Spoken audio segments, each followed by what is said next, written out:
Bugun sizlarga Timur bilan qanaqa tanishganimizni aytib beraman.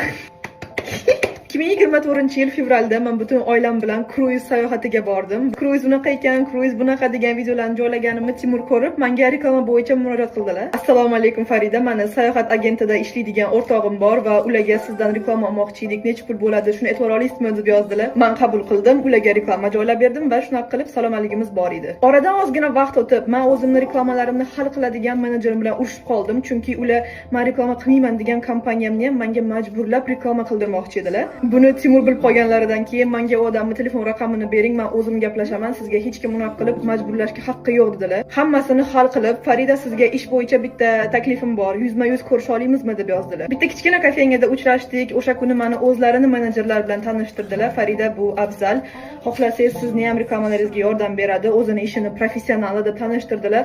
Men jonim bilan qabul qildim bu taklifni. Menejerimiz bitta bo'lgan